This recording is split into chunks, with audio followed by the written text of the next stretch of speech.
All right, the Switch 2 is out, and people are buying it, and people are loving it. And I've been waiting on mine for the last week, but the delivery estimate was updated multiple times from Friday to Monday to Tuesday to Wednesday. And then on Wednesday, I get this email that says, "Oh, it could be delayed again due to a weather-related delay." Like, weather? What weather? It's June. Like, what do you mean, weather? This reminded me of this classic meme from a few years ago. Yeah, somewhere out there, there's just like a FedEx guy with my Switch 2 on his back, and he's like climbing a rock wall and then slipping in the rain. But thankfully, it has arrived. I do have mine. It's got me feeling like N64 kid over here. It's like, Nintendo Switch 2! Oh my god! So I will be unboxing that soon. But in the meantime, something interesting to talk about, the Ambassador Program. I have seen this idea come up in a couple different places. I saw this Reddit post a couple months ago with 2,500 upvotes and a few hundred comments.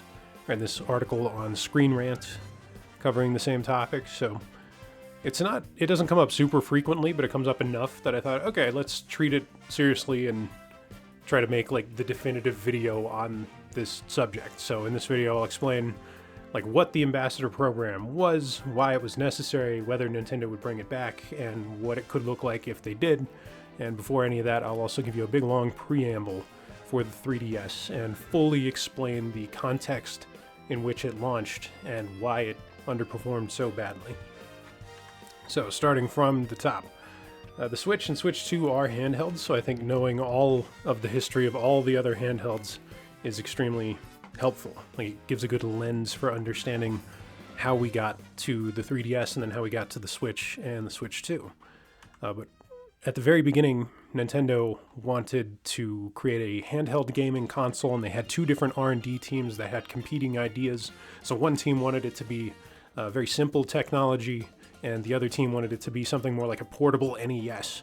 And what we got was something kind of halfway in between. So you have this Game & Watch style system with these NES sort of cartridges, but you have black and white games, 8-bit processing.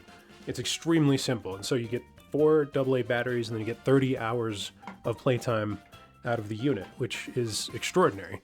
So this really is like the OG of handheld gaming.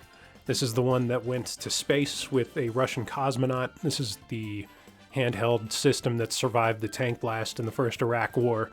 Like, you know all the stories. It's legendary.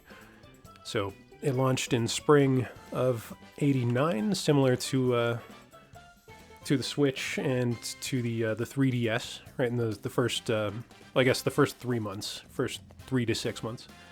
But a very reasonable $89 at the time, and then you get Tetris in the box.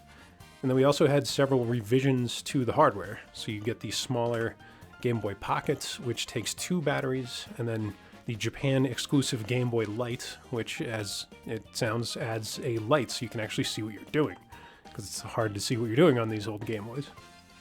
So the kind of ultimate revision of Game Boy technology was the Game Boy Color, and most people don't really consider this to be a true successor to the Game Boy, because the internal hardware is almost identical. The Game Boy Color has double the CPU power, and then it renders things on a color screen. Other than that, it's the exact same thing.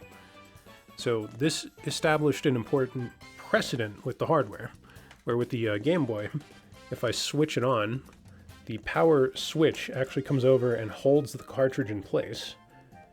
And there's this little notch cutout here. That notch is not present on the Game Boy Color cartridges. So I can't even turn on the Game Boy with a color cartridge inserted, but I can take my Game Boy cartridges and put those in a Game Boy Color. And then the backwards compatibility enhances the games, because you have all of your old Game Boy games now colorized. And it was fairly simple colors, like just primary colors most of the time, but it was still cool that it could do that. So the Color ended up outselling the original Game Boy by a couple million units, if we exclude the revisions kind of in between, the Pocket and the Light. And once again, the Light being Japan exclusive meant there were only ever going to be a couple million of those that sold. But the true successor arrived in 2001. So we've got 1989, got 1998, and then after 4 years of success with the Game Boy Color, we really moved the ball forward with the Game Boy Advance. And it doesn't look all that different, but this really was a big step for the technology. It's 32-bit instead of 8-bit. It's got some limited 3D graphics capabilities. So this is really designed to be something more like a portable Super Nintendo rather than a portable NES. This is the only other console that has ever launched in June, so in North America. Like, just fun fact, June of 2001 was the Game Boy Advance, and then June of 2025 is the Switch 2. So they share that strange distinction. But the Game Boy Advance had a couple different revisions as well. So the original sold very well. It sold 35 million units, but even better than that were the Game Boy Advance SP revisions. Because as I've alluded to already, you cannot see what you're doing on these things without a lamp or without just direct light of some kind. So you've got this whole cottage industry of peripherals to allow you to do that on the Game Boy. You know, there's the first party and then this third party monstrosity with stereo speakers and like this arcade style joystick. Most people though had a much more simplified solution like these worm lights for the Game Boy Color and the Game Boy Advance. So these provided a lot of utility, but really there was a much more elegant solution, which was to just redesign the Game Boy. And this really is the king of Game Boys. This is the best version of Game Boy that they ever made. And they made a couple different versions of this guy. So this is the SP, and the one we're looking at on the screen is the 001. The one in my hand is the 101. The main difference between them being this guy has a front light, and then the 101 has a backlight. And the backlight is much better, much easier to see, and a lot brighter. And if you can find a 101, certainly purchase it if you can, but they are in short supply. So the SP launches in 2003, a couple years after the GBA, and then sells almost as well. It sold like 30 million units. And of course, the price being $99 made this very easy to recommend. And the GBA still sold pretty well at the time too, because they dropped the price on the older hardware as the newer hardware came out. So the compatibility with every Game Boy cartridge on the Game Boy Advance and on the SP really made these like the ultimate Game Boy to have. The weird one though, this launched in 2005 alongside another Game Boy. So they did two Game Boys at the same time. You had Game Boy Micro, and this really is a strange choice. This was kind of a miss for the North American market. This is really more intended for Japan with these stylish, kind of trendy face plates, and then with Japan's kind of penchant for miniaturizing technology. But Nintendo of America president at the time, Reggie Fils-Aimé, he felt that was a drastic bit of miscommunication between Nintendo of Japan and Nintendo of America, where they thought this was going to do really well, and it just did not. So we'll see in the sales figures here. Game Boy Micro, 2.5 million units, like just nowhere near what the SP 101 could do or what the other Game Boys did. And again, it was launched late and at a weird time. So they did both of these Game Boys in 2005. And guess what else was out in 2005? That's right, the new thing, the DS. So they thought, like Nintendo thought that they could have three pillars, as they said, a Game Boy, GameCube, and a DS lineup kind of all at the same time. And they didn't end up continuing to support Game Boy. They wanted to kind of push people to the new system.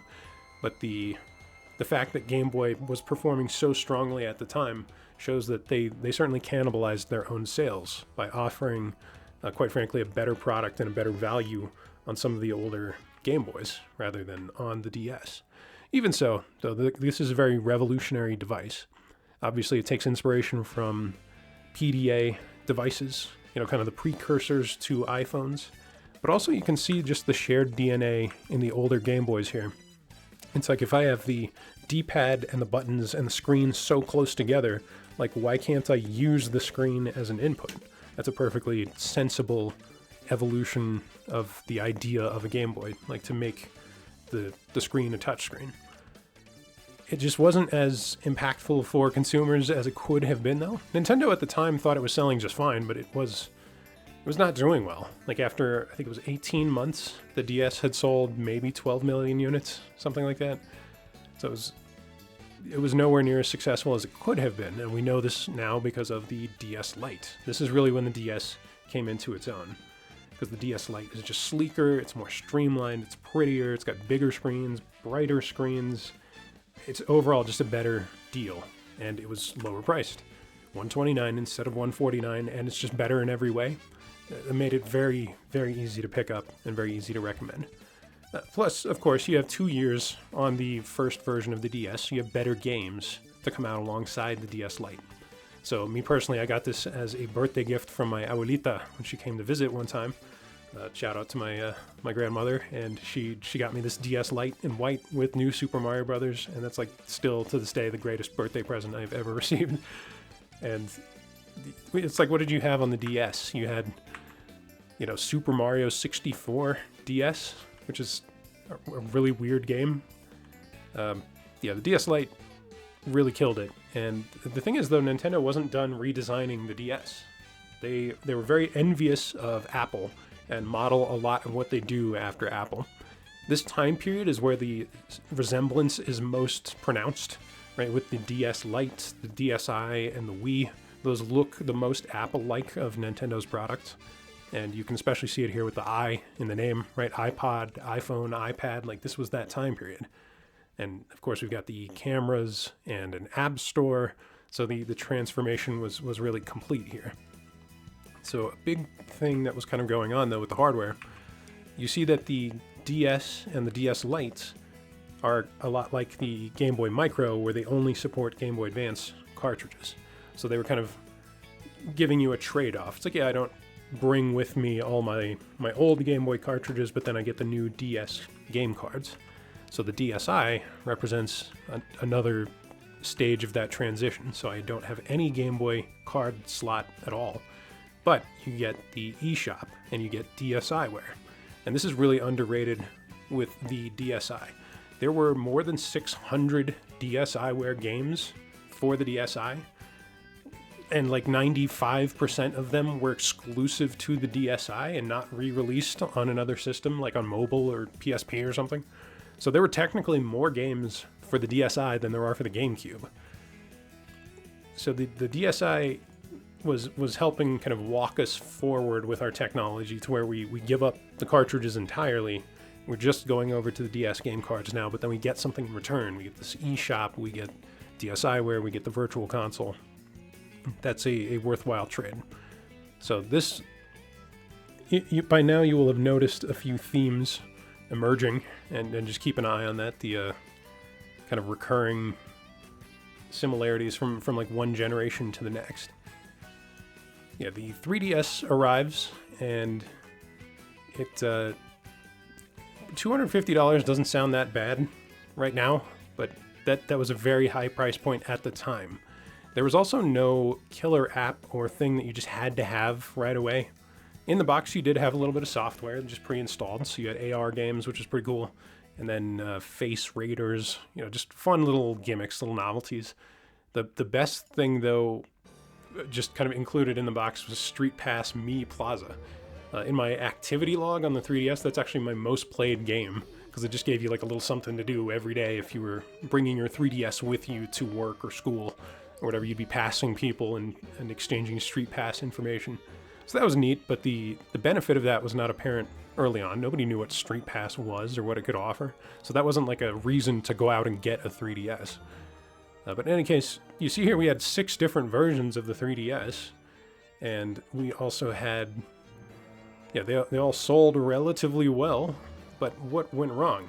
It's like we sold half as many 3DSs as we sold DS hardware, like DS overall, DS, DS Lite, DSi.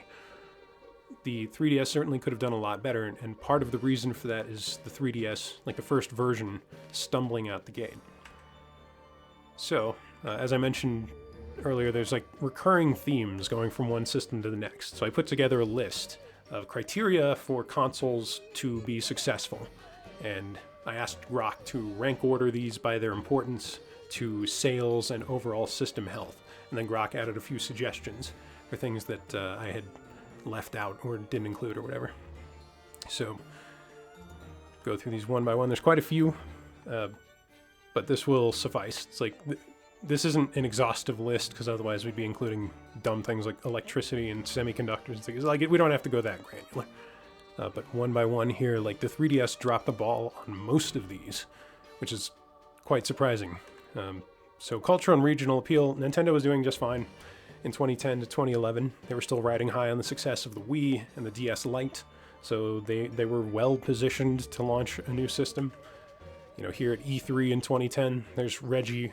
Remember when Nintendo was based, right? When Reggie shows up and they've just got this army of hot women from either side of the stage with like 3DSs strapped to them. And he's like, they're going to be mingling throughout the crowd at E3. And then they're showing people the 3DSs like the, you know, Patrick and SpongeBob just like, look at it. I want you to look at it. So there was a lot of buzz, a lot of excitement. Like people were psyched about the 3DS, and particularly because of E3. Lots of people were hoping for a holiday 2010 release, and that just did not end up happening because the 3DSs, they couldn't build enough, and Ocarina of Time was not ready, so they ended up having to delay both of them. But still, cultural and regional appeal, not a problem.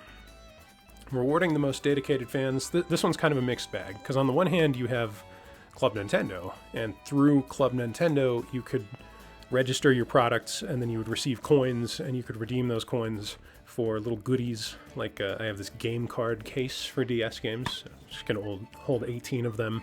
It's got the characters, it's nice. You know, it's like those little $10 Hori game card cases for the Switch that hold like 24 game cards. If it's such a lightweight and inexpensive thing to make, though, like, kind of raises the question, why not just include that in the box with the 3DS? So that again would not make you feel like rewarded for going out and spending $250 to acquire a 3DS. It's like you're not going to be stoked about like, oh, I got a game card case that I had to wait for in the mail. They had some other things that were very cool as well. Like I got this drawstring bag for the 3DS, which you get the Club Nintendo logo there. And then it's reversible, so if we flip it around, it's blue, and then you've got like an 8-bit Mario. So that's pretty cool. And it was fun to register all your Nintendo products and then save up coins and then redeem the coins for things. But it's like the 3DS by itself wouldn't really do a whole lot for you. You got this. You got $8 worth of coins, so you could get this, or there was a game that you could download. It was, I believe it was 3D Classics Excitebike.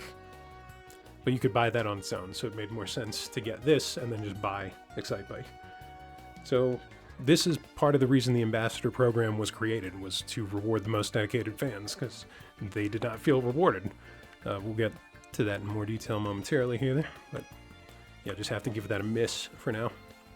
And the upgrade process also is a bit weird, because this is like the first system where we would expect that to be part of the process.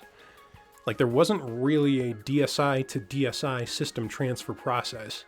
If your DSi was lost or stolen, like, you had to contact Nintendo and beg them to give you back your games on a new system. Like, they essentially just had to assign licenses for those games to your new hardware, because the games were tied to the unit itself.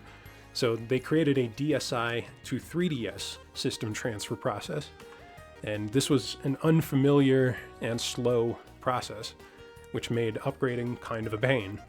You'd go to, you know, in my case, I went to a GameStop in a shopping mall, completely empty mall, like nobody was there in March of 2011. And I'm sitting there, you know, I've got my DSi open, I've got my 3DS open. You install the system transfer tool and just open it up and run it, and then go over to the settings on the 3DS and start the process, and then just wait. And it took forever. Like in my case, I think it took about an hour, and I don't even have like a crazy number of DSiWare games. I think I have like 10 or something, and I was there forever. And the Wi-Fi wasn't good and dropped out, so I had to restart the process at least once. So with the upgrade, like whenever you have a new product, you want the new product to be a no-brainer. You want it to be just very painless, and this whole situation created some upgrade hesitancy, where people were unsure of system transfers or they took a long time. It was just not a fun process. I will say, though, that the later system transfers got a lot faster because the Wi-Fi in the devices was much better. So that was the main reason that it took a long time to transfer from the DSi to the 3DS, was the Wi-Fi spec in the DSi was much slower. So when I transferred all of my info from DSi to 3DS, I then did it again 2 more times when I got the 3DS XL, and then I got the new 3DS XL, because I guess I just like pain. But Again, it was faster the latter 2 times. The first time though was terrible, and it was just this tedious, ominous process. You know, in this empty mall, transferring over your data. That was not fun.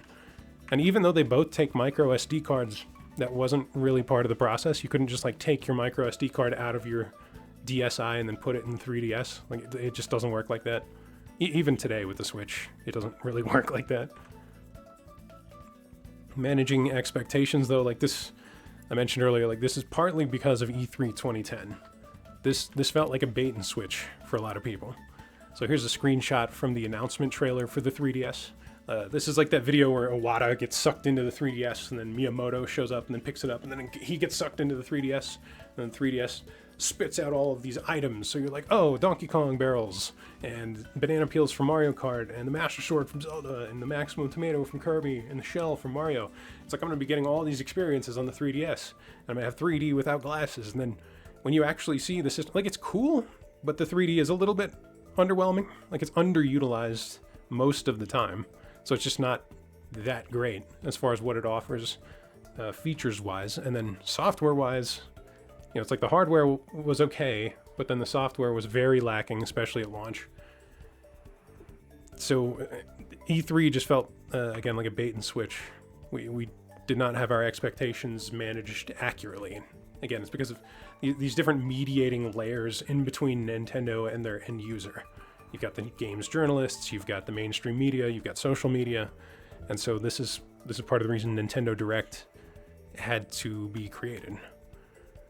Post-launch support got very good. Or it maintains strong post-launch support, both first-party and third-party. Like that's the benefit of a weak launch, is it can only go up from there. So we had again multiple versions of the hardware. They kept refreshing the hardware lineup and then continuing to release good games. So 3DS picked up steam as it went along. Backwards compatibility, it's exactly what you'd expect. You've got DS game cards, DSiWare, and then the Virtual Console took it even further. They had started to do that a little bit with the DSi, but the 3DS took the Virtual Console much further. And then communication, much like managing expectations, like clear and consistent communication was just lacking from Nintendo. People weren't sure when things would be coming out, primarily, because initially that they had hoped for and aimed for a holiday 2010 release and then realized there was no way that they were going to have enough 3DSs built in time, and Ocarina of Time was way behind schedule. So they delay the 3DS by 3 months, they delay Ocarina of Time by like 6 months, and that was a problem. People didn't know what to expect. You know, hence Nintendo Direct appearing a few months after the 3DS. And the very first Nintendo Direct was all about the 3DS to kind of catch people up on what was going on with it and what's going on with the Ambassador program, the price cut, and all that. So ecosystem integration I do feel conflicted about. Because this is like the first system that you would expect to have some kind of ecosystem integration. Because what did you have before that, right? Like Game Boys could plug into the GameCube with a link cable. Like that was kind of it. So the DS, I had a couple things, but not much. The 3DS is really where we started to actually have some integration into the ecosystem. So you have like some creative but limited sort of niche uses, right? Like amiibo reading, or you could use the 3DS as a controller for the Wii U for Smash Brothers and Monster Hunter. And then eventually they united all of the different eShops under one umbrella. Because when Nintendo introduced the Wii U, they realized they had a problem. Like things were a little bit too spread out. You had your kind of your digital purchases and your Nintendo account on the Wii and on the DSi and on the 3DS and on the Wii U. So in 2013, all of that came together. Probably the best ecosystem integration though among everything was Street Pass. As I mentioned earlier, Street Pass Mii Plaza. It was just this fun compilation of mini games where you'd pass people in the street and then your DSs would exchange data, and then you would utilize that data in-game to get rewards or to advance you in the game. And all of the games were designed around Street Pass, around needing to be out and about and pass other people with 3DS. So that was very creative and very cool, and I don't understand why there's not a version of Street Pass on the Switch or Switch 2. Maybe it'll come back. I hope it does, because it was really neat. But here's a biblically accurate recreation of what that looked like. So the launch window was a weird one. Like springtime can certainly work, like that kind of January through March timeframe, but it's a little too early in the year for most people. March isn't necessarily a problem because the Switch launched in March and did really, really well. It had Breath of the Wild though, as this like strong new single player focused experience to kind of like drive people to the new system. 3DS didn't really have that, so there was no reason to rush out in March and go get one. So March can work, but the thing too is the day of the week in North America being a Sunday. Normally you utilize Sunday shopping before the holidays. Like there's nobody out shopping on the weekends in spring. Right? This is kind of an off season for shopping for most people. You're financially recovering from the holidays for January and February, and then March onwards you're like saving for the rest of your year. Sunday also, like you don't have enough time to get acquainted with the system. So you're going to go to the store, pick up your 3DS, finalize the transaction there and do a system transfer and then take it home. And it's like, well, there's 2 hours of my Sunday at GameStop. And then you get home and then you get to crack open the box and see what's in it and see what it has to offer. That isn't really enough time to dig in deep and get an appreciation for the system. So what that ended up looking like the following day when you go to school or work on Monday, somebody's like, hey man, I heard you got the new Nintendo system. And it's like, oh yeah, I got the 3DS, it's great. It's like, well, what games do you have? What are you playing on it? I have a pack of AR cards. And they're like, what is that? Right, then they're looking at you with genuine concern for your mental health. So the better time to put out a console is like they did here with Thursday for the Switch 2, a Thursday or a Friday. Thursday makes total sense, much like movie premieres now are on Thursday nights. You have a lot of people who go out and do the midnight premiere for things, and then they'll be going to work and school the next day on Friday telling their classmates and coworkers about what they were doing the night before. So then you also pick up a bunch of momentum on Friday that carries you into the weekend. So people have a much bigger block of time to familiarize themselves with the system. They get to spend, Friday and Saturday and Sunday with the system rather than just a few hours on Sunday. And then, as I mentioned earlier, the time of year, you can see the consumer spending trends here. So here's data from the U.S. Bureau of Economics Analysis. And then right there, March 27, 2011, when the 3DS launches. Clearly, this is during like the lull in spending in the year. It does give you time, though, to kind of build steam and course correct before you get to the holidays. And this trend is consistent over time. So like here's what that line looks like for last year. The numbers are all greatly inflated, but same kind of general trend line there. So the Switch 2 being here in June, that's pretty smart because then you're at kind of the midpoint in the consumer spending throughout the year. But then again, you leave yourself plenty of time to course correct or do price cuts or do other things, right? New bundles. That's all probably going to happen before the holidays here. So wrong time of year, not necessarily like disastrous, but certainly the wrong time of week. So those two things combining led to a very weak launch day. Like I remember because it was a Sunday and I pre-ordered at a GameStop that was in a shopping mall, I had to go to that mall and just kind of wait for the security guards to unlock it when it opened at noon. And then I'm one of the first people there. There's like no one else there for shopping of any kind, right? Not for clothes, not for the food court or movies or anything. It was very strange. And especially here in Colorado, like it's 40 degrees in March still. Like it's basically still winter. So that's not exactly an exciting time to go pick up a new Nintendo system. Let's see, let me try to speed through the last few here. Value proposition, it just wasn't there for most people. Here's an illustration of that. It's like, it's not just about making the case for why the new thing is cool and great and why you should want one. It's also about positioning it against the old system. It's like, why is this better than this? And it's hard to recommend a 3DS when the DS Lite and the DSi and all of the Game Boys are going so strong, right? It really just depends which games attract your attention and what you think you'll be playing.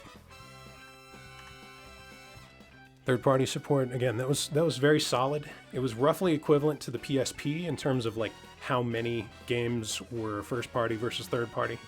The 3DS had better quality but lower quantity. than the DS when it came to third-party support. The DS, because it sold twice as many units as the 3DS did, it did have a lot of shovelware on the system, so Nintendo did some work to try to cut that down quite a bit.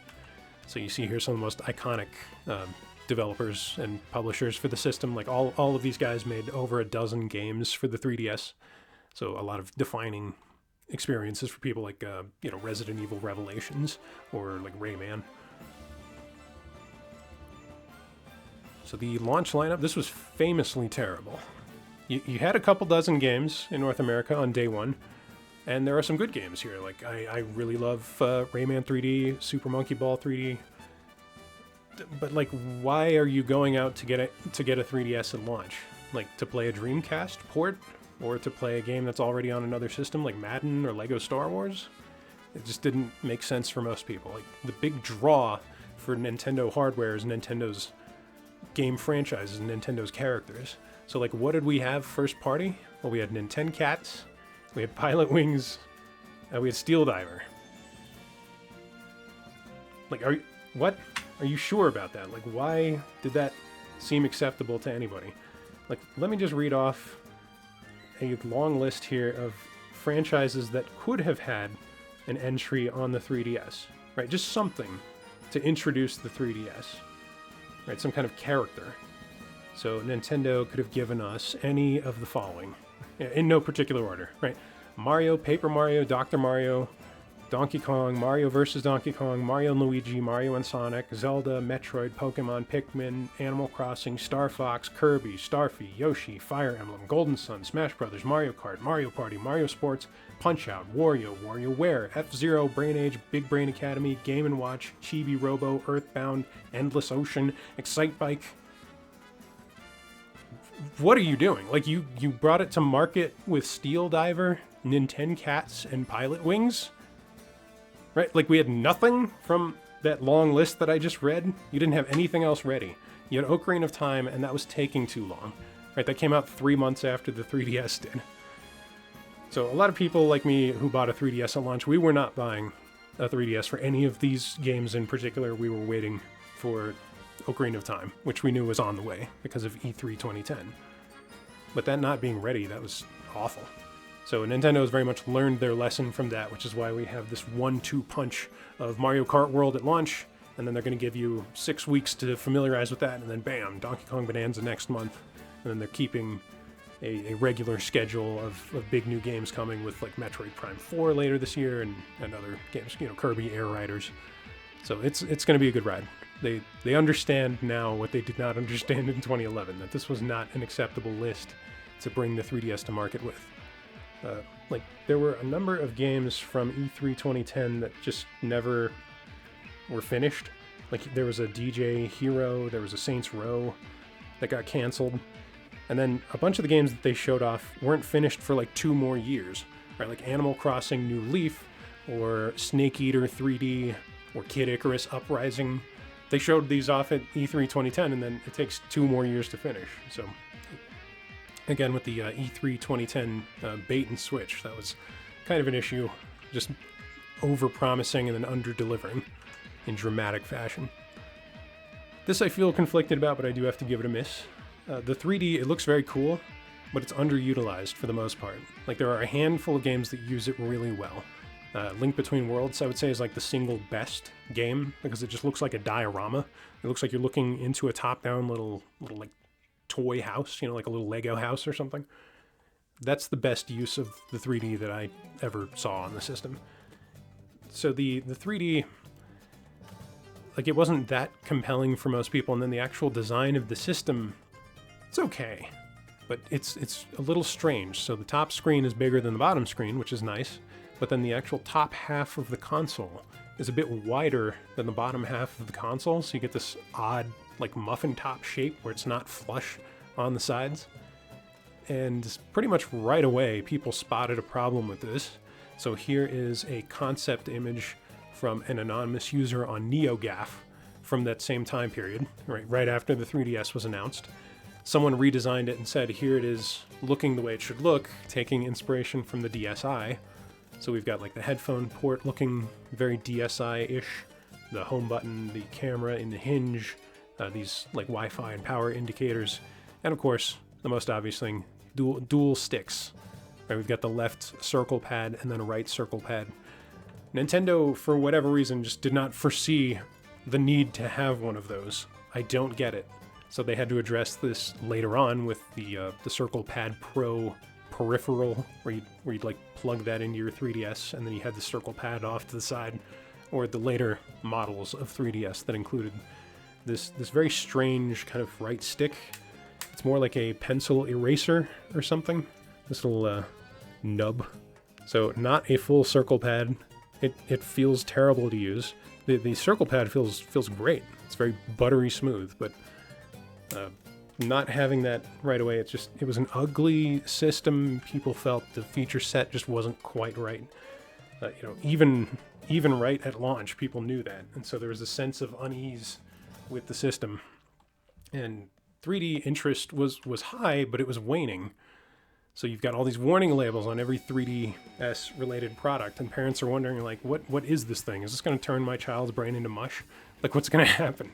And I think a lot of that was overblown, but you should never take your child's health too seriously, right? So you end up having to then gut the 3DS of the thing that makes it unique and special. So there are then these 2D versions of the 3D console, and they're great. Like, the new 2DS XL in particular is good. The 2DS is a bit weird. But it's just a shame when the thing that you thought would be the next big thing isn't, right? Nintendo had revolutionized controls with motion controls on the Wii and then touchscreen controls on the DS. It's like, what's the next big thing? Glasses-free 3D? No, not really. So here's box office revenue. And it goes all the way up to 2025. I'm kind of blocking it here, but that's just a projection since the year is not over with. Yeah, you can see that box office revenue for 3D films has just steadily declined since the heyday of like James Cameron's Avatar and Marvel's Avengers. Right? It's just kind of been a plateauing and then a drop-off since then. This, though, makes sense. This is the kind of the perfect time to introduce some kind of 3D console. And I remember like PlayStation and Xbox both had some limited 3D functionality at the time as well. But like even then, interest had kind of peaked and was already declining. So it's not like 3D was just a must-have. Nobody was like, I have to have the 3DS. So stock, they learned their lesson from the Wii. That was a legendarily bad stock shortage. You could not get the Wii for the first like 2 years. The shortages were so bad that people were just scalping it and fighting each other for Wii. And there was like this radio show where, it was called Hold Your Wii for a Wii, where contestants were like drinking water to see who could hold out the longest. And then some lady died of water ataxia from participating in this stupid contest. So, if you have adequate stock at launch, then you're not going to have the scalping. You're not going to have the people getting trampled at Black Friday sales. You're not going to have somebody dying in a contest for no reason. The 3DS, though, it did have some on and off issues. It wasn't completely without problems. So with the shortages, 2011 was a bit paradoxical because Nintendo, on the one hand, they said, we built and shipped 3.6 million. That doesn't mean sold, though. So you had low demand and low supply. Like, Nintendo thinks that they met the demand, but the demand was much lower than they thought it would be. So I would qualify that as a bit of a shortage. You had expected shortages later on, though. This is actually what you want to see. It's the 3DS selling out once you've got bundles, once you've got better games. So during the holidays in 2014 and 2016, it cleared out of stock in a number of places. In 2017, though, when the Switch was launched, Nintendo was allocating all of their chips for the Switch, and they drastically under forecast how many 3DSs that they were going to need. So they underbuilt them by a good couple million units. So 2017, it became very difficult to get a hold of. The Switch had a lot of like adopters, and Nintendo, I think, was hoping that everybody would just be buying Switches and not 3DSs, but people were kind of interested in both, and they did not order enough. Specifically, it was 3D cameras and 3D screens. So they didn't have the parts that they needed to build sufficient 3DS in 2017. So I guess the final shortage here is the last one, right? The one that we're still in to this day to some extent. But in 2020, when the pandemic hits, everybody's buying up gaming stuff because they're going to be trapped at home for a while. And people were getting into the Switch because of Animal Crossing.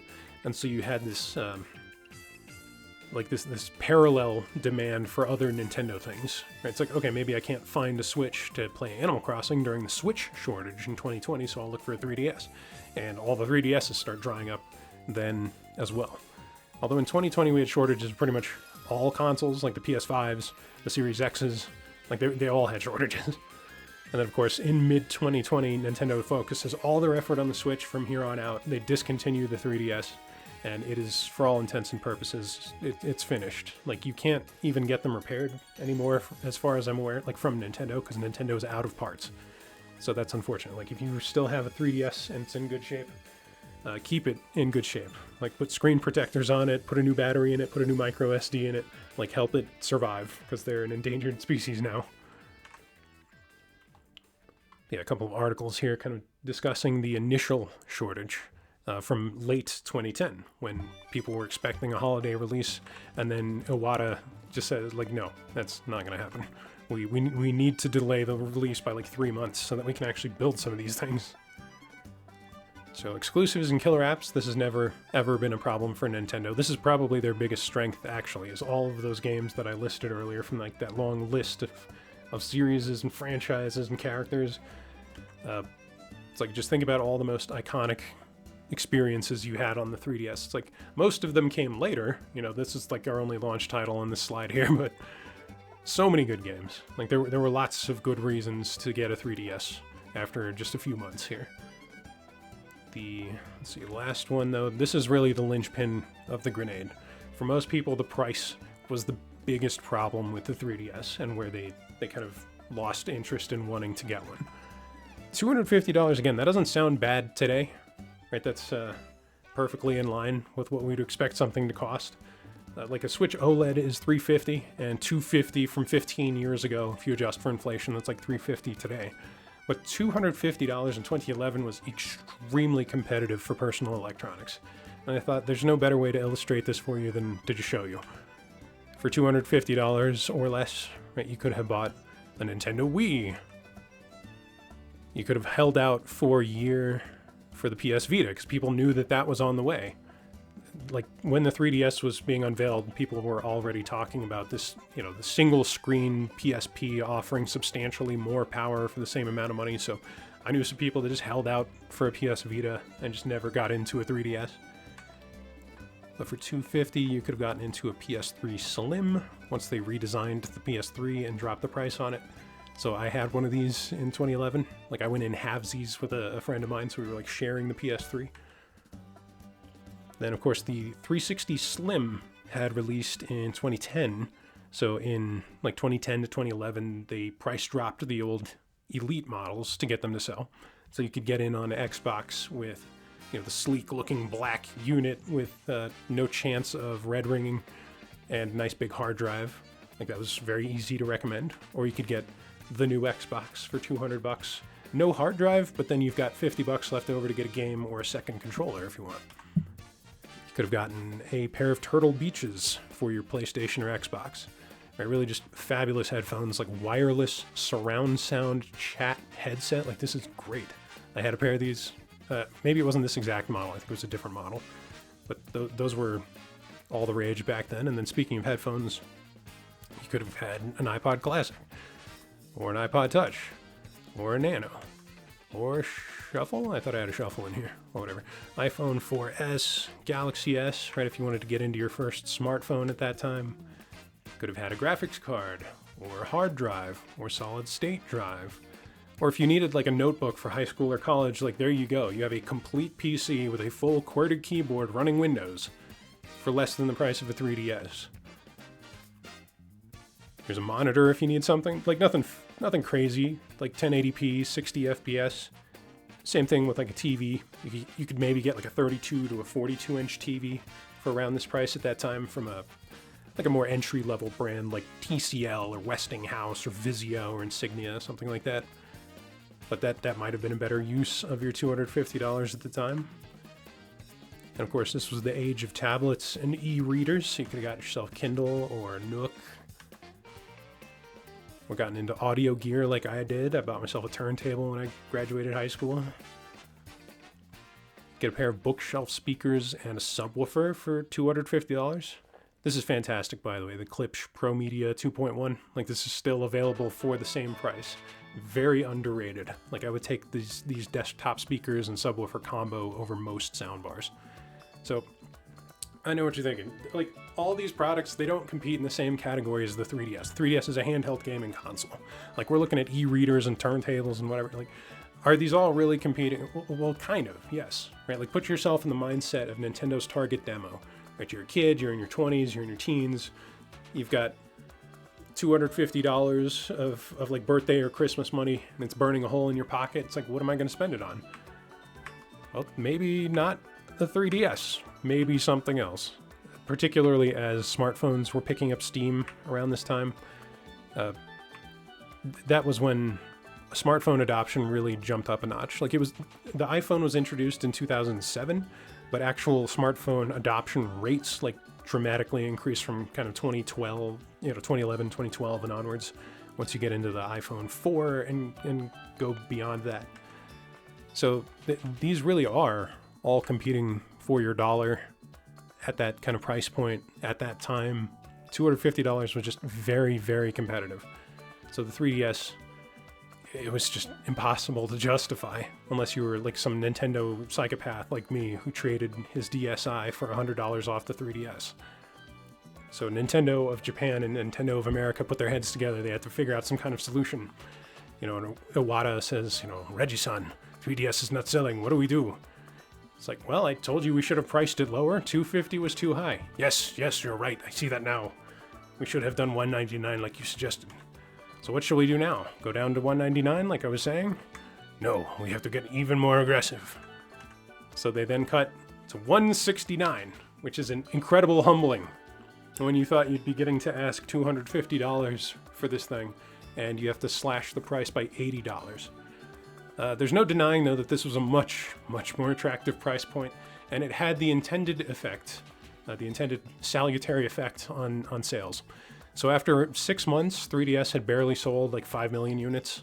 And then after the price cut, in 9 months, the 3DS got up to 15 million units. So you basically tripled the sales by cutting $80 off the price.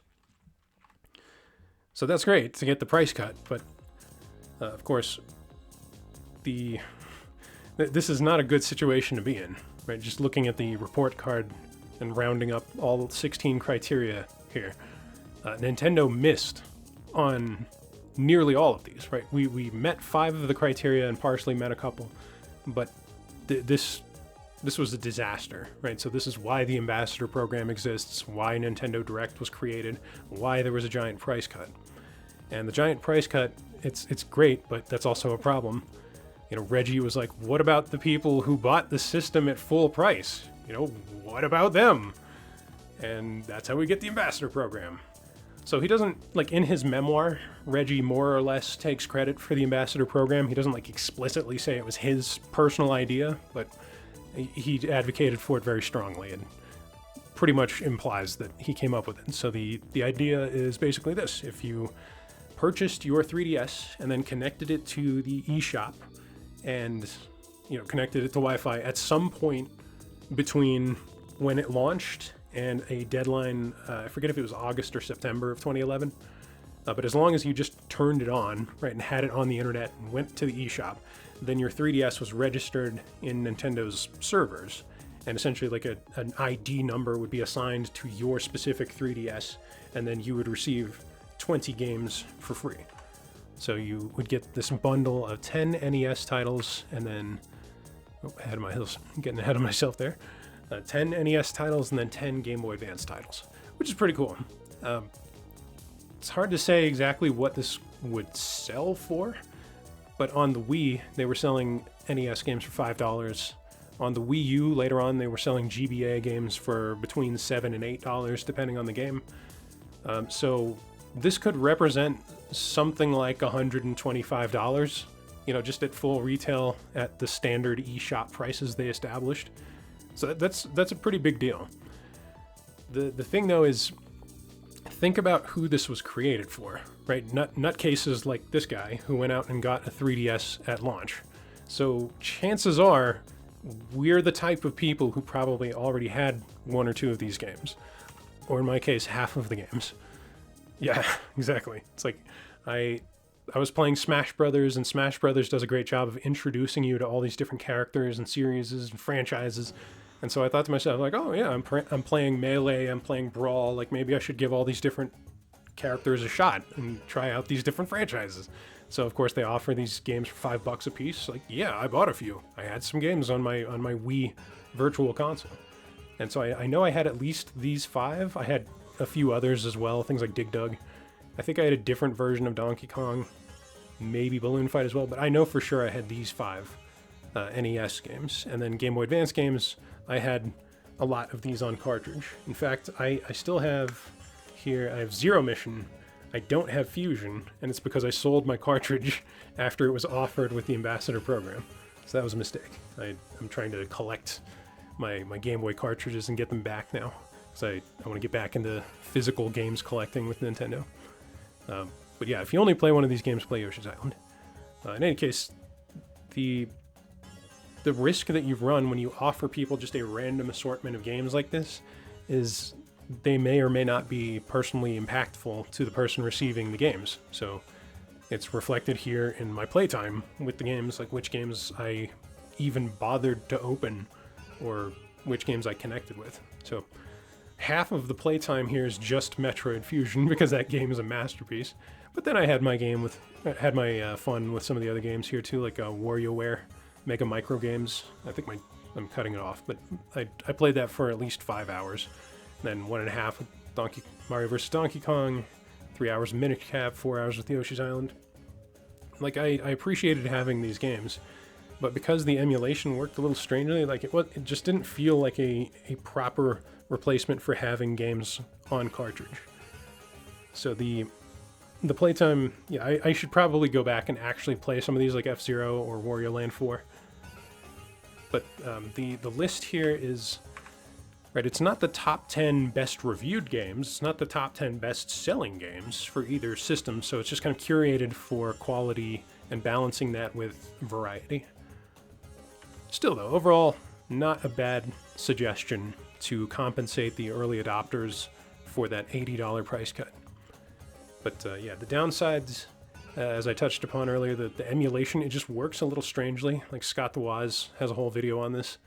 But no save states, no sleep mode. It was hard to use in the way that you would like to. Like, they just didn't behave the way you would expect them to behave. So then you have overlapping games, you have a seemingly random assortment in some ways. Like, there isn't a lot of logic to the NES games, I felt like why Mario Brothers 1 but not Mario Brothers 3? And why Mario Brothers 3, or like why do something like Yoshi rather than Mario Brothers 3? I don't know, it just didn't make a whole lot of sense. And then perhaps the weirdest one here is the unnecessary exclusivity. Now, you're probably wondering, like, isn't all exclusivity unnecessary? Can't every game be cross-platform? It's not how it works, right? You need unique software experiences to drive people towards your hardware. So you buy a PlayStation to play Spider-Man and God of War. You buy an Xbox to play Halo. You buy a Switch 2 to play Mario Kart World, right? So unique experiences, like exclusive games, that makes total sense. What doesn't make sense is when you have this audience of 3DS owners that are coming to you money in hand saying, please sir, I'd like to buy the Game Boy Advance games, and you say, no, sorry, those 10 games are exclusive for the ambassadors. Why? Like, these people want to give you money, and they want to give you money for a piece of software that you've already finished and you've already released. So it's a bit like the Mario 3D All-Stars being exclusive, like a timed exclusive, that also doesn't make a whole lot of sense. You just get this like fragmenting of the fan base for like no particular reason. So this should have just opened the door for more Game Boy Advance games to be released on the 3DS, but they never did that. They did one. They did like a Monster Hunter game, and that's it. We had the 10 Ambassador games on the 3DS eShop. We had that one game. They didn't really introduce GBA games to the 3DS. So that was unfortunate. They did, however, they introduced more NES games to the 3DS, and then they improved the emulation. So they did an update for the Ambassador NES games to add things like save states. So that was good. So, the main thrust of the video, or the main topic that I want to talk about, it's like this is a long lead up here, but it's like, what would it take for the Ambassador program to come to the Switch 2? Well, the Ambassador program was a response to the price cut. The price cut was a response to the system underperforming and underselling just really, really badly. So what would that look like for the Switch 2? In many ways, a better point of comparison might be the Wii rather than the Switch or the Switch 2, but the 3DS is just kind of the framing mechanism we're using for the video here. So, this is a dedicated handheld. This is a home console hybrid, so it's hard to compare them completely apples to apples, but either way. 3DS took a month to get to 3.5 million. Switch 2 has already reached 3.5 million in the last 4 or 5 days. So they are crushing it already. Nintendo hasn't explicitly said what their goal was for the first month with the Switch, but they have said that they wanted to meet or exceed the Switch sales with the Switch 2. And they have definitely done that so far. The Switch, 2.74 million in the first month. They've already done that. In the first 24 hours, they did 3 million units. So Switch 2 is crushing it. We are very unlikely to see a price cut due to underselling or underperformance. So I asked Grok, what would it take for the Switch 2 to be considered a failure on the level of 3DS? And Grok thinks it's basically 1-for-1 units, 5.5-ish million. If that's where we are 6 months from now, then the Switch 2 will be considered a failure. The current projections, though, they're thinking it'll be between 10 and 12 million in about a year's time. And that's just using a manufacturing rate of about 1.5 million a month. It's hard to say how streamlined the process is, though, because Nintendo at one point could build 2 million Wii per month. I don't know how many Switch 2s they can make per month, but they could exceed the 10 to 12 forecast here. So I can foresee a situation where the Switch 2 sells better than the 3DS, but below projections, and might still be considered a failure or in need of some kind of price cut or other customer appreciation gesture. So that is possible. But again, with how strong the Switch 2 has already sold, I don't expect that we'd see it drop off or taper off. That's something that happened with the Wii U. The Wii U sold out at launch and it had really high demand, and then that was it. All the early adopters went out and got one, and then nobody else wanted one. So demand just trails off, and the Switch 2 could have a situation like that, but it's very unlikely. Particularly with how they've timed this, so that we have 6 months to build momentum or course correct or do whatever we need to do before the holidays come along and kind of save us with that shopping boost. So we'll go over the report card. I'm going to do this a lot more quickly here. We're not going to go one by one. But yeah, Switch 2 is killing it. Switch 2 is already succeeding where the 3DS failed, and it's barely out. Right? It's been out for 1 week. And the cultural and regional appeal is even stronger than it was before. Right, just think about it. We have all these new Switch owners. We've got feature-length films. We've got merch stores in New York and San Francisco. We've got the new Super Nintendo World theme parks. So cultural and regional appeal has only strengthened and solidified since 2011. Rewarding the most dedicated fans. I miss Club Nintendo, but I do think that the most dedicated fans are subscribed to Switch Online Plus. Because Switch Online Plus is a phenomenal value. So we're already kind of bought into the ecosystem, and Nintendo understands that for us, for the Switch Online subscribers, or in particular the Online Plus subscribers, they're throwing us a bone, giving us Breath of the Wild and Tears of the Kingdom Switch 2 upgrades for free, free of charge if you're part of the higher subscription tier. It's very easy to recommend, though. You can do 8 accounts for $80. So that's you and all your friends for about the same price as a year of, Game Pass or PlayStation Network or PlayStation Plus or online or whatever they're calling it these days. So the most dedicated fans, we're eating good. We're going to have, we already get discounts on games through the vouchers system, and then we also get certain select upgrades at launch free of charge. And I gotta say, that's more impactful to me than getting something like this plastic game card case. This is nice, but Breath of the Wild and Tears of the Kingdom in 4K 60, fully upgraded, like people have been asking for years, that's much more meaningful, at least for me right now.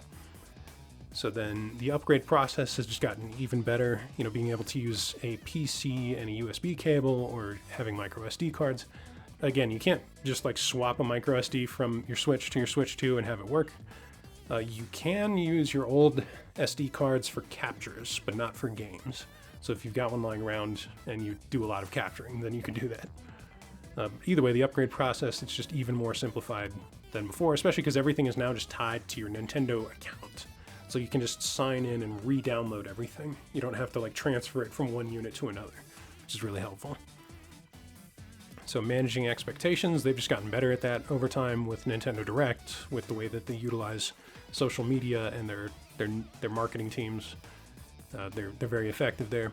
And again, expectations, like it's called Switch 2. Right, it's kind of like how Sony just began making PlayStations, right, as such. So you have the PS2, PS3, PS4. It's like now Nintendo makes Switches.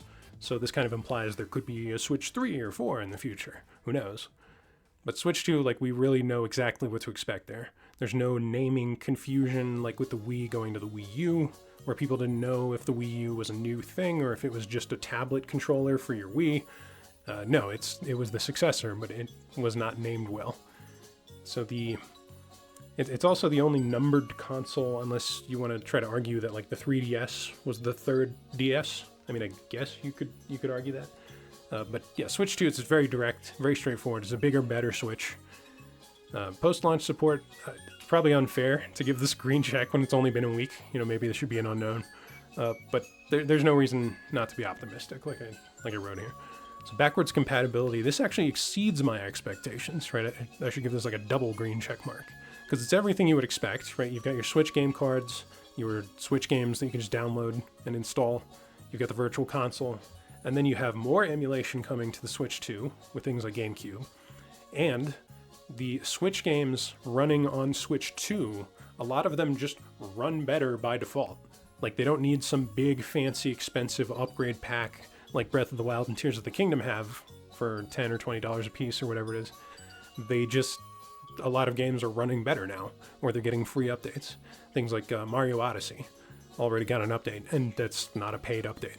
So that's fantastic. Like, the backward compatibility, it's better than I expected it would be, which is great. Communication, I have to give this an unknown because on the one hand, Nintendo Direct, social media, all of that, Nintendo's gotten better at. On the other hand, I don't know how much of that has really cut through the noise. Because online, it's still just lots of griping about the price and questioning whether Mario Kart World is worth $80. And it just feels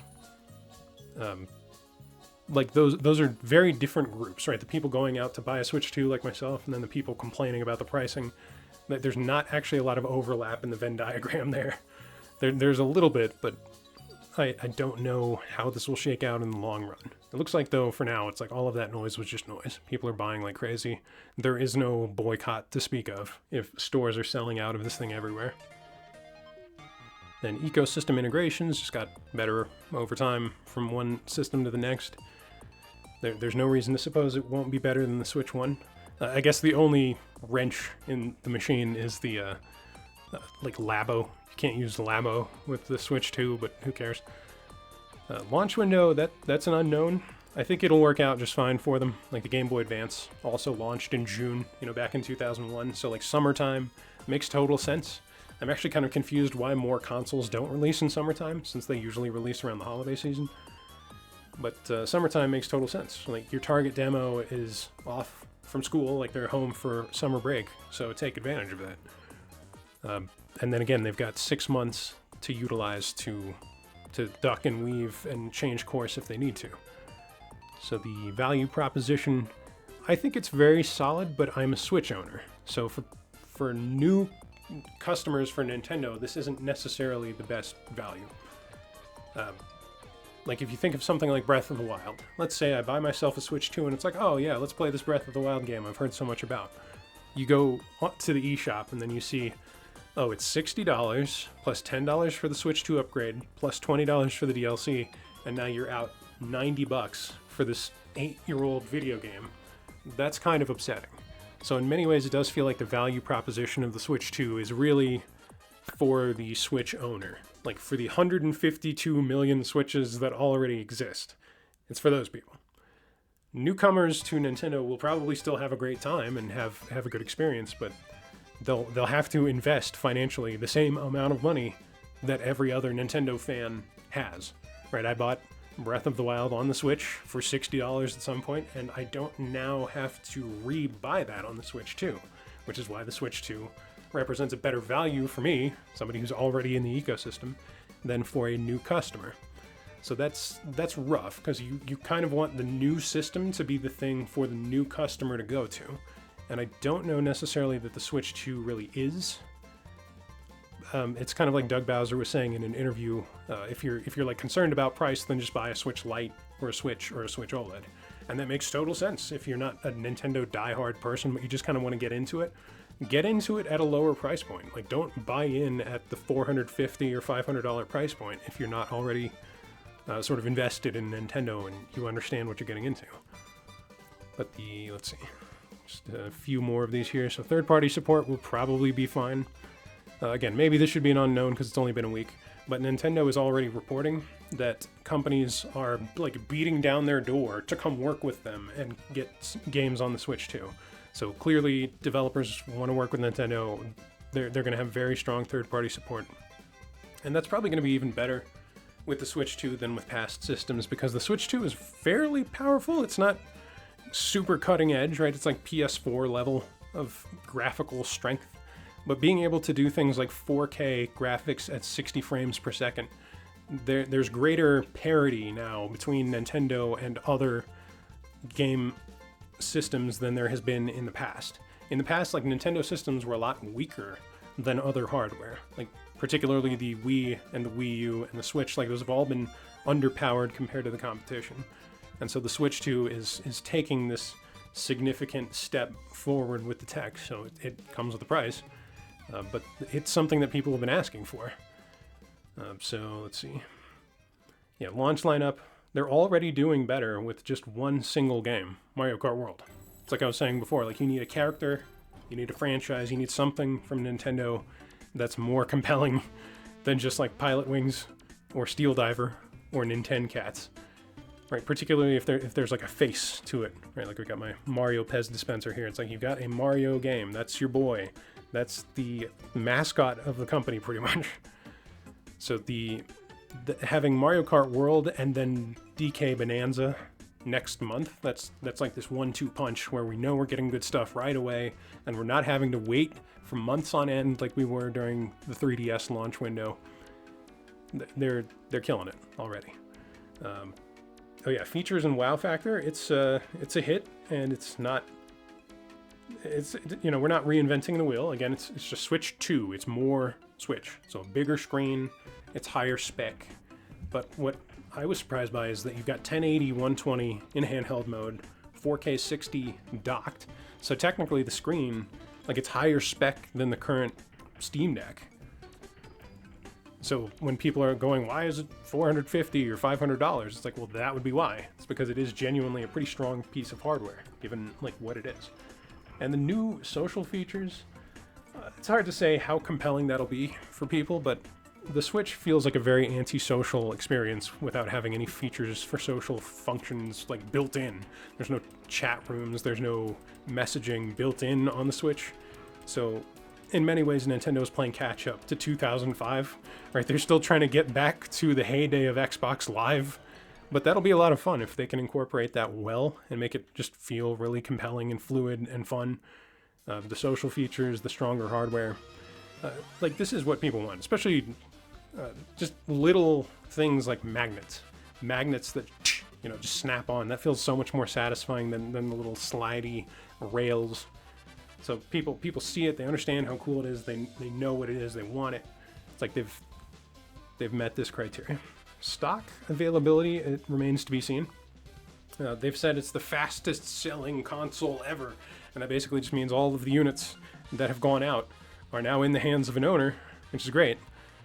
But we don't want to recreate the Wii, where you had such scarcity that you had people getting trampled and people dying in contests to try to win one. I think, though, that they have learned their lesson here. Like, Nintendo president, what's his name, Furukawa, he said that, like, the best way to fight scalpers is with stock availability. And I totally agree with that. And I think he's really, like, waging war on scalping by ensuring a really steady and high supply of devices. So then exclusives and killer apps. Again, this might be an unknown, but I think we'll be just fine. We already know of a bunch of big, compelling, cool, interesting new experiences. We've got Mario Kart World, we've got Donkey Kong, we've got something Pokemon related, Metroid Prime 4, Kirby Air Riders, and that's just like this year. We also know that a new 3D Mario game is almost certainly in the works. Whether that'll come out this year or not remains to be seen. And of course, a new 3D Zelda is probably being worked on, since Tears of the Kingdom was released in spring of 2023. Like, it's been a couple years, so it's time to start thinking about, okay, what's the next Zelda game going to look like? What's it going to be?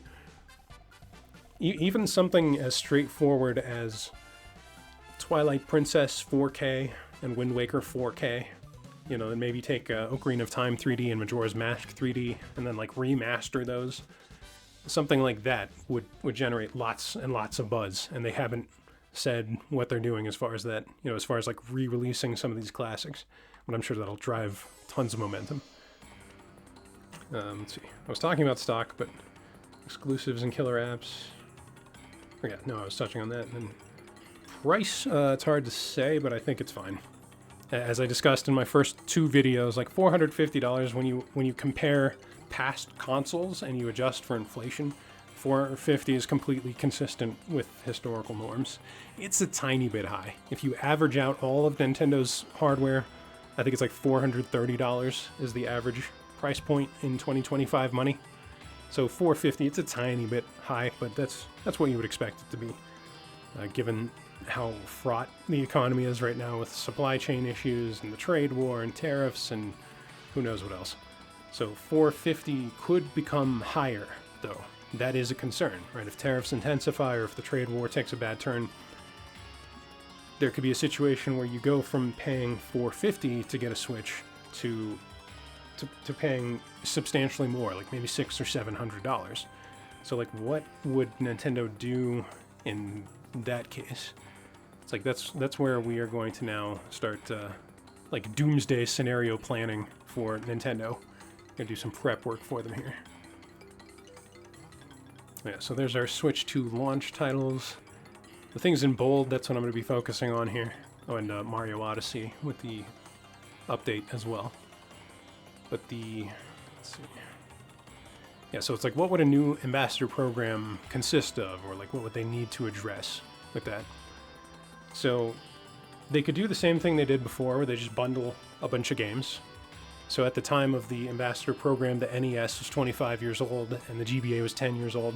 And now it's the GBA's turn to be the old console. It's almost 25 and the DS is 20 and the 3DS is almost 15. So you could utilize the optical controls in the Switch 2 Joy-Con to emulate like the stylus and the touchscreen for 3DS and DS and Wii U games. But to keep it, to keep the games older, keep it somewhat simple, something kind of like this. Nintendo's list would probably look different. This is just kind of like a proof of concept for what that could look like. So you'd have all these games, and then rather than have them appear as separate titles cluttering your Switch home menu, it would make more sense to bundle them all together. So you'd have like, here's your Switch home menu, and then you just have like a specific app that you open up with all the ambassador games within it. It would be a bit like the different emulator libraries, like the NES, the Super Nintendo, etc. So that would be a nice way to kind of keep them all together and then give the people something nice for giving you $450 or $500 if you then go and drop the price after that. Or if you have to then increase the price, like how do you entice people into the system? This could be a very good way to do that. If they don't want to do exactly the same thing again, though, because of all the problems that I mentioned, like where you might have overlapping game selection or you have just less impactful choices, of games. They could take inspiration from a different customer appreciation program, also from 2011, from the PlayStation Network, when it went down for about a month. It was 4 weeks, so slightly less than a month. And normally a network outage is not a big deal. That just happens with networks because they're hard to maintain, so they go offline sometimes. But the problem here was you had this big data breach at the same time. So people's home addresses, credit card numbers, names, emails, phone numbers, like all of that, well, not all of it, but like a lot of that information was compromised. And PlayStation realized like a lot of people were jumping ship over to Xbox at that point. Because in 2011, you had a new Xbox to buy, the 360 Slim, right? And you had a much stronger library of games on the 360. So people were like, screw this. I'm not dealing with PlayStation right now. I want to go play Halo Reach on 360 with my friends, right? So PlayStation had to come up with something special to like win people over and get them back on their side. So they came up with the Welcome Back Appreciation Program, which is pretty straightforward. You just have this list of games to choose from. So you can get 2 out of these 5 PS3 games and then 2 out of these 4 PSP games. So I ended up picking Little Big Planet and Infamous. Those games are both fantastic.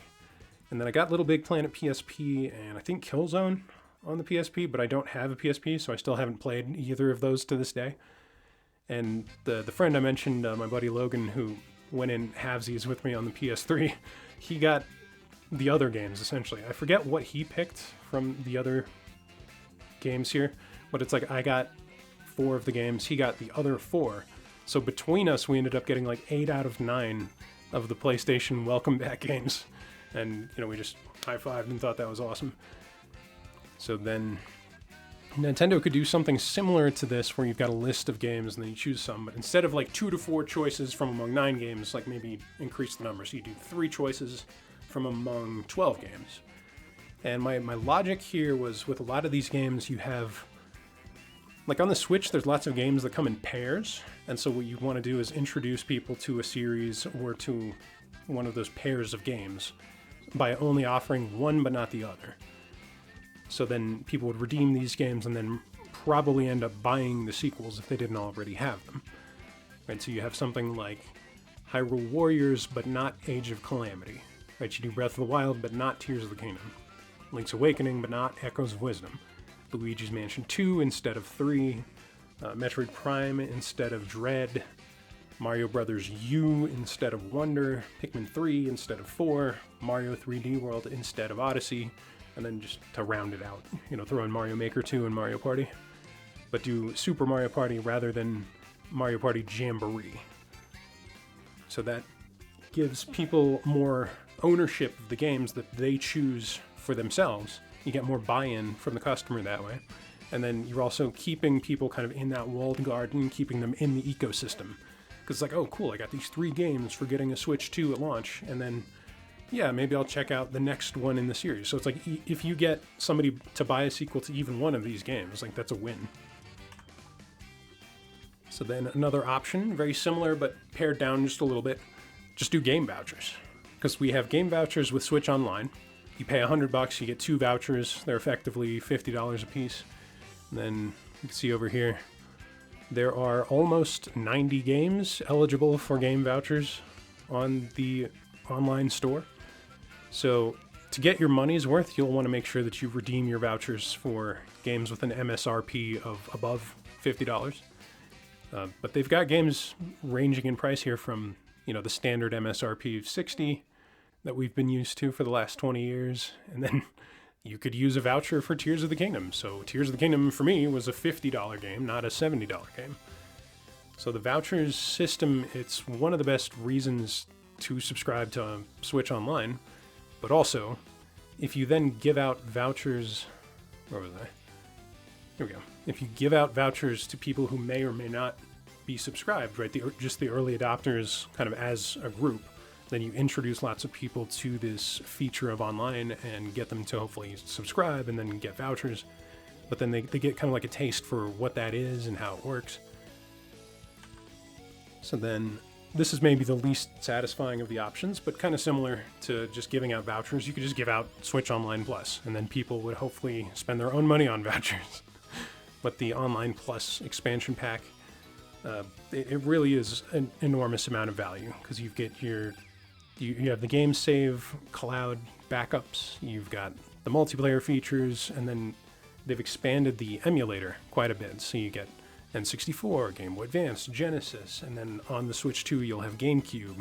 And then you also get DLC for select games like Mario Kart 8 Deluxe, Splatoon 2, Animal Crossing, and then we're getting those Switch 2 upgraded editions of Breath of the Wild and Tears of the Kingdom at no additional charge. So Online Plus is still pretty much the best deal in gaming subscriptions. I vastly prefer it to like the PlayStation model or the Xbox model, although Game Pass is pretty cool the way it crosses over between PC and Xbox. But Nintendo Online is far and away the best of the big three and the easiest to recommend, particularly with how you can do 8 people for $80, effectively $10 per person per year. What a great deal. Like, you get all of this for that. That's not very much money. So to kind of build a sense of value for that subscription, like, it would make sense to just kind of roll it out to Switch 2 owners. But like, hey, here you go, 6 months for free, or 12 months for free. Or if you're already subscribed, they can just extend your subscription by that same amount. So that would be a cool way to go about it. And then I thought of quite a few other things they could do to incentivize people. Let's see. So preventative measures, that would be the biggest one, right? It's like if the ambassador program was crisis management, well, the way that you avoid crisis management is by avoiding a crisis. So it's unlikely to get there because of sales, but there are some things that they can do, as far as like public sentiment, like public backlash, just to get people on their side and help people feel better about their new purchase. Like, these are small steps that would go a long way. In particular, Switch 2 Tour being a $10 game just doesn't make a whole lot of sense. It's so inexpensive as a game that you wonder why they wouldn't just give that out to all Switch 2 owners for free to help them appreciate the system, since it is so hardware focused. Charging $10 for it, Reggie Fils-Aimé in an interview, or I think it was on a podcast, he used this analogy like napkins at a restaurant.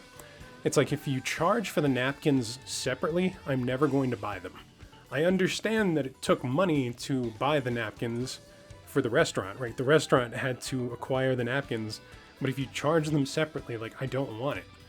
So Switch 2 Tour feels like that, and that would be a small gesture that would go a long way. Just give that out for free. It's a $10 game. You're not losing that much money on it. And then trimming down the reward further, like, instead of 6 months of online, you could do 3 months. You could do a 1 month. Something like with Xbox games, you would sometimes open it up and you've got your disc in there, and then you've got a card for a little bit of Xbox Live for free to kind of get you into the game and to give you a taste for the multiplayer kind of platform and experience. But just nothing like that included with the games or included with the system feels a little odd, because it doesn't cost you anything to roll it out. So then, again, you could do a single game voucher instead of 2. Or you could do, meet me halfway, do a credit for the eShop. So if you just gave me like a $20 coupon for a digital purchase of some kind, I would almost certainly use that. I would buy a game and then get $20 off, and that would be great.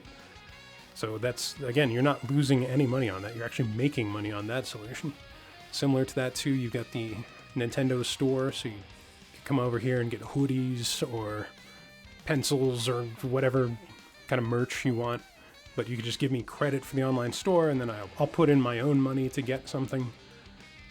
That seems like a great incentive. And then, of course, they've got the theme parks to leverage. So Super Nintendo World, they could be giving out tickets for that. Like, imagine if they did something like Willy Wonka and the golden tickets, right? It's like 5 random Switch 2 early adopters will receive an all-expenses-paid trip to Super Nintendo World, either in the US or in Japan. Like, people, like, they're already rushing out to buy this thing. It's like the stampedes that you'd see to get to go to Super Nintendo World for free. That would be quite exciting. Nintendo World, not the stampedes. So then, besides those incentives, you've got unique physical rewards you could create. So they used to do a lot of this with Club Nintendo, right? The game card cases, or got a drawstring bag. They've also got all these different zip cases for the Switch. It's like, imagine if you had a unique zip case for your Switch 2 that said, Switch 2 Ambassador on it or something. That was just for the early adopters. This is a fairly inexpensive piece of merch. I think the Tears of the Kingdom one that I bought is like $20. That red one comes with the Mario Odyssey Switch. But again, it's like, if you can sell these for $20 and they're appealing and people like them and they'll buy them, right? Just print a special version for the ambassadors. That would be a cool and effective way to do that. Plus, like with the Switch 2, to build momentum, you don't just want it to be advertised, but you just want it to be out there in the wild. You want to see it. And so having like a bunch of shills like myself, like wearing the Switch 2 logo on a shirt or an umbrella or a hat or something, that would also do a lot to help generate buzz and generate more excitement for the Switch 2. And then of course Nintendo, they have a lot of adjacent books, like books they've either helped publish or are related to them. So like Iwata has a book, Reggie has a book, and then you've got things like the Mario Encyclopedia. So they could offer any of those books or like a credit towards buying one of those books. And then similarly, like if we go to digital rewards, they could do ebooks, right? Like back with the Wii U, there was a digital copy of Hyrule Historia that was included. But then there's other things you could do, like a profile picture frame on Switch Online or some kind of Mii item. Like imagine if your Mii had a crown for being one of the early adopters and you could just wear it and then never have to take it off. Like that would be a lot of fun. And then I was thinking about Miiverse and how much I miss Miiverse and how cool it was to kind of have like a unique social media platform built into the Wii U, where you'd boot it up and you'd see like drawings that people had made or like polls or just posts, and it was alive and it felt cool and it was fun and engaging. So it's like, what if there was an ambassador Miiverse, so to speak? Like you had this lounge or this chat room just for the first, 5 million Switch 2 owners or whatever. That would feel very cool. That would be a cool place to hang out. And then an exclusive game for the early adopters. I'm thinking something simple, kind of like a Tetris 99 or a Mario 35, like some smaller experimental kind of game. But you could have a game like that that's just for us, just for the Switch 2 early adopters. So, as I mentioned, I don't think that price cut is going to happen because of undersales or like underperforming. In the past, though, Nintendo has cut the price of their systems in response to the competition. So recently, with Nintendo raising their prices on their games and announcing the pricing of the hardware, Microsoft and Sony just followed suit and announced their own round of price increases on hardware and software. So that's not the parallel kind of movement that you want to see in the industry, but if somebody cuts their price, then they could create an incentive for the other companies to follow suit and cut their price as well. So here is a roundup of the various price cuts that have occurred over time. And you can see most of these occurred a couple of years into the system's life cycle to help extend the life cycle or keep the system competitive. So the NES was a couple years along, the Game Boy was 4 years in. This was when, I want to say it was the SP was released. So Super Nintendo, again, coming down in price. The N64, though, this one struggled because they dropped the price $50 within the first year. Game Boy Advance did fine. GameCube, though, much like the N64, was also struggling. So they launched it at way too high of a price. $200, like you were better off buying a PS2. Because the PS2 was like equal to or less than dedicated DVD players at the time. So it was just no brainer. It's like, if I want to buy a DVD player, I might as well buy the PS2.